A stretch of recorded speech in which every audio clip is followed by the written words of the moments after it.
Hello everyone, I'm Women International Master Knarik and I'm using the chesswithknarik.com website to record this video. I would also like you to try to check out the chess.ie new chess platform that we have also released. So let's see what we are seeing in this video. It is the second part of evaluating a position and coming up with a plan. And we said that when we're evaluating a position, we should first start by evaluating the material. Here, if we look at the material, we see that minor pieces, we have the same number of minor pieces, right? Though there are different kinds of pieces. Let's say we have two bishops, black has two knights.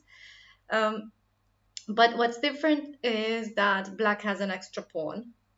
And then we said we move to the positional evaluation, and we can see that in this position. Okay, at first we look at the king's safety, but of course here both kings are not so easy to attack. We cannot say that our plan should be attacking the black king. It's not that easy. And so we can say that king safety is almost the same for black and white. Then we need to be looking at other parts of the position. For example, we can look at some active pieces. For example, white has an active, very active knight on c5 and an active bishop that's on a3. On the other hand, white has this bishop on f3 that it's a good piece, but it's placed on a bad square because right now it's blocked by the pawn on e4. And if we look at the black pieces, the bishop on g7 not looking so good, and the pieces are not as active as these two pieces that white has. Now, so if we're also evaluating, we said there is a third part in the evaluation that we should do, which is to look if there is any immediate tactic here. Now, of course, I would here try to find maybe some tactic because there would be here discovered attack. But if let's say we look more closely, we can't really take advantage of this discovered attack right away with some tactic. So we need to now try to create an attack. So when we're evaluating the position, we already said that we have some good pieces and we have a piece that's not so well placed. So basically in this position, we can have our plan, which is improving the position of the f3 bishop. So this means that if usually your plan is to improve a piece's place, how we should think is like this. If you could remove this bishop from f3 and place it anywhere you want on the chessboard, on any square that you want on the chessboard, where would you want that square to be? So here, if we look at this position, it's very clear and very it would be very good if we can get the bishop to move to b3, because on b3 we have right now there's pinning the queen and to the king, but even if there's no pin, that diagonal is going to be a very very good diagonal for our bishop. Both our bishops, the dark square and light square bishops, are going to be very active there. So here we have decided that our plan needs to be moving our bishop from f3 to b3. And so we can see that we can do this by moving the bishop from f3 to d1 and then to b3, which means that our first move should be trying to find a square for the queen. We should clear the d1 square. And so here there are different options, but probably moving away from the d file is going to be a good idea. Another good idea would be not to leave hanging pieces on the chessboard. Let's say, yes, our bishop on a3 is well placed, but is at the same time hanging.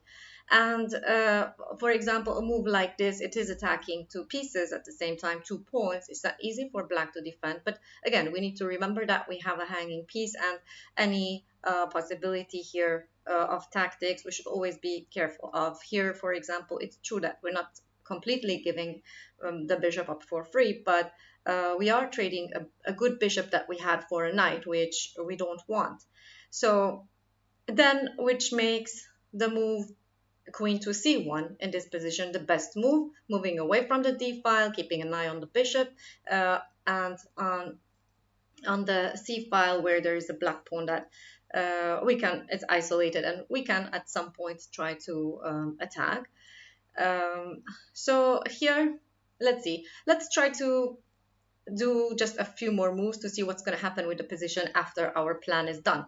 For example, here, of course, black is not just going to wait for us to move the bishop to b3 and pin the queen. So they're going to start clearing this diagonal. Let's say after bishop to d1, say rook to e8, and we play bishop to b3, and the queen moved away. Already in this position, we can see, compared to the position where we had the bishop on f3, here our bishop is doing much better. Now we have very active two bishops, and if we want to highlight the advantage of these two bishops on this chessboard, we can simply try to trade our knight with the g7 bishop, and then we will have clear bishop pair advantage, and we will have improved our position. Next, in the next position, let's also try to evaluate and try to come up with a plan. Here in this position, it's a bit different than the previous positions that we were analyzing, because in this position, okay, we can look at the material and we can say that, yes, if we look at the material, black has a bishop, a knight, and a pawn for the rook that we have, which is 7 points for 5.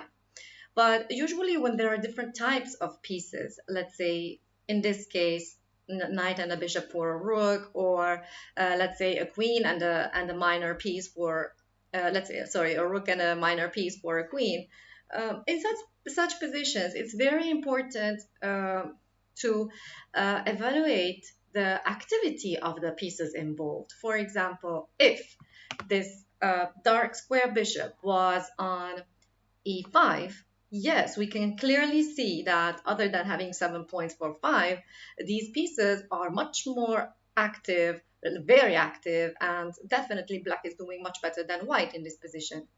Or even maybe on the e6 square, but e3 square. But if we look at this position where the bishop is on the f8 square, we can not be so sure that black is doing better just because they have 7 points in material for our rook, which is worth just 5 points. Now, so we can say that here black is not definitely better than white because of that badly placed bishop, and that's what's different. Let's say in the position, that when we're evaluating the position, we can say that the f8 bishop is very badly placed. And if again we look for immediate tactics here, there are no immediate tactics, and we can clearly see as white that black will do their best to activate that bishop. And to activate the bishop, so black can have different plans. Let's say, for example, black can try to activate it from by opening pushing the e pawn to open the diagonal, let's say, of the bishop, or to move away the king maybe and try to move the bishop from the h6 square. Now, usually giving up a pawn to activate a piece would be a good idea, especially here where the number of points of the pieces that black has is higher than what white has. But the problem here is that it's true that black is just giving up a pawn. We will capture it en passant, but the problem is going to be when we capture it, we're in an endgame, and the pawn that we just got, it is a passed pawn, and it's a far advanced passed pawn, which is going to create a lot of problems for black, and which means that black is surely not going to play this in an endgame here and give up this pawn and try to activate the bishop in this way. But so maybe black is going to try to activate the bishop from the other side, which means that what should we be doing in this time?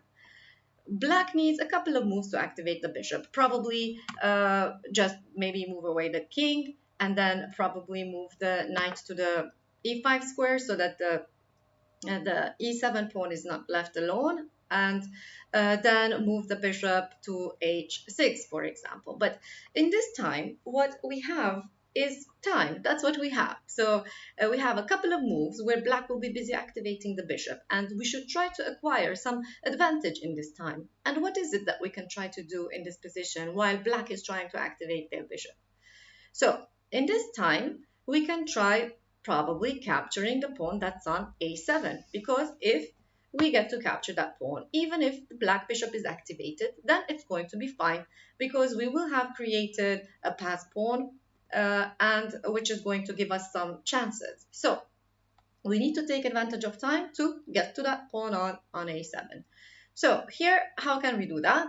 Of course, there are different ways. We can try, let's say, rook to e6. We can try, and best would be here, of course, not rook to c2, because there will be an immediate fork, but we can do this from the e4 square. We're attacking the knight, and then we're going to move to the a file and just capture that pawn. Here, the knight can check, of course, and let's see. It's very important here what we play with our king. We can surely capture the pawn that's on g3. Okay, but this pawn is right next to us and we can capture it at any time. But if we capture it right now, what is black playing? Black can have now a chance to move to g5 with the king and then capture the pawn that's on f5, which is going to be good for black. We will be giving them some chances, some extra chances that we don't need to give them. We can simply play the king to h4, not allowing the king to advance. So here, if black wants to activate the bishop, it means they must play the king to h7, so that it's followed by the bishop to h6. But already now we have time to move to the a4 square and attack the a7 pawn. And again, protecting that pawn with the knight is not that easy, because our rook can play a move that attacks both. So we will definitely be able to capture the a7 pawn.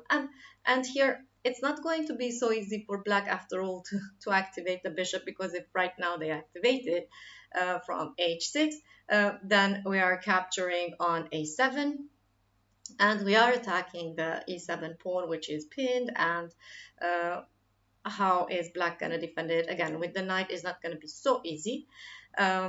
So probably maybe the bishop going back, but then that's also not going to be good, because black put so much effort to take the bishop out. So of course black could have played a bit differently in this position, but the idea remains the same, that once we evaluate the position correctly, we see that that bishop is badly placed for black in the original position, and we understand that black is going to try to get this bishop out. That's what's black's plan going to be. So we can try to take advantage of the time we have to create some advantage for us in this time, and in this case it was trying to capture the a7 pawn.